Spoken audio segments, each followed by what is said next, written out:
good results. A considerable portion of the happenings of life comes to us without any direct choosing on our part, and such happenings are generally regarded as having no relation to our will or character, but as appearing fortuitously, as occurring without a cause.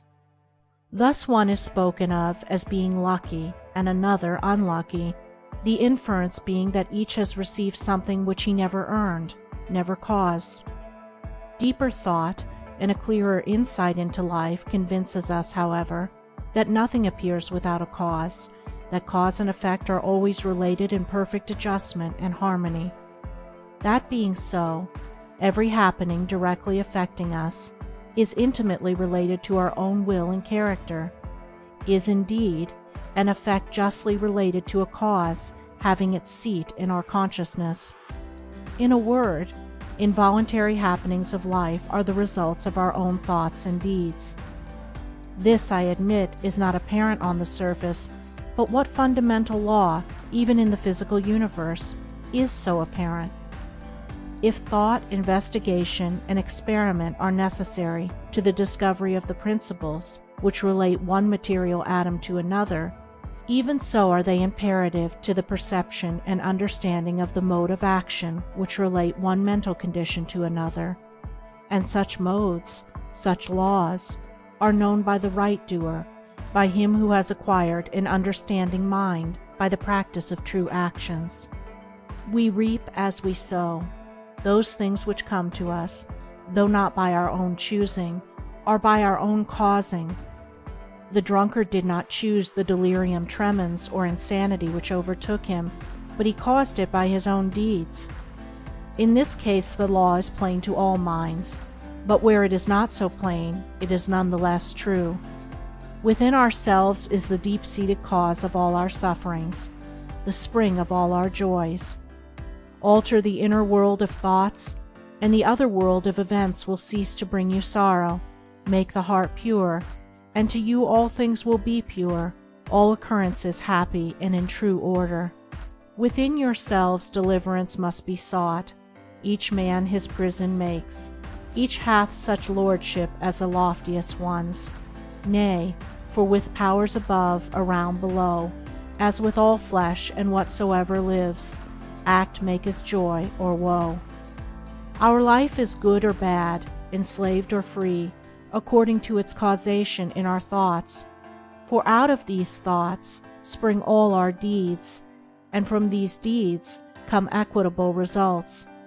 We cannot seize good results violently, like a thief, and claim and enjoy them, but we can bring them to pass by setting in motion the cause within ourselves. Men strive for money, sigh for happiness, and would gladly possess wisdom, yet fail to secure these things, while they see others to whom these blessings appear to come unbidden. The reason is that they have generated causes which prevent the fulfillment of their wishes and efforts. Each life is a perfectly woven network of causes and effects, of efforts or lack of efforts, and results, and good results can only be reached by initiating good efforts, good causes. The doer of true actions, who pursues sound methods, grounded on right principles, will not need to strive and struggle for good results. They will be there as the effects of his righteous rule of life. He will reap the fruit of his own actions, and the reaping will be in gladness and peace. This truth of sowing and reaping in the moral sphere is a simple one, yet men are slow to understand and accept it. We have been told by a wise one that the children of darkness are wiser in their day than the children of light. And who would expect, in the material world, to reap and eat where he had not sown and planted? Or who would expect to reap wheat in the field where he had sown tares, and would fall to weeping and complaining if he did not? Yet this is just what men do in the spiritual field of mind and deed.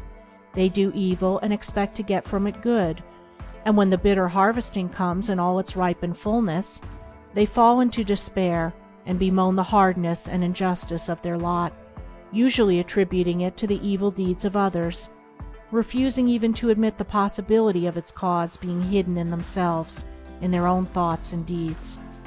The children of light, those who are searching for the fundamental principles of right living, with a view to making themselves into wise and happy beings, must train themselves to observe this law of cause and effect in thought, word, and deed, as implicitly and obediently as the gardener obeys the law of sowing and reaping. He does not even question the law, he recognizes and obeys it.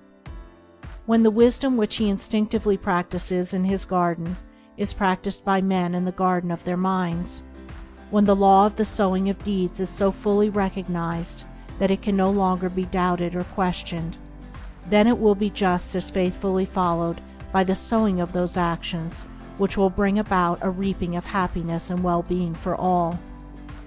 As the children of matter obey the laws of matter, so let the children of spirit obey the laws of spirit, for the law of matter and the law of spirit are one, but they are two aspects of one thing, the outworking of one principle in opposite directions.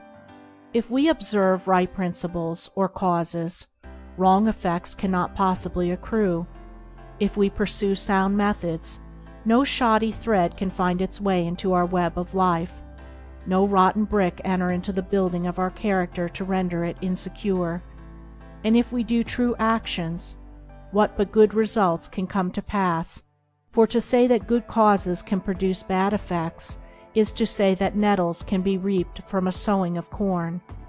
He who orders his life along the moral lines thus briefly enunciated will attain to such a state of insight and equilibrium as to render him permanently happy and perennially glad.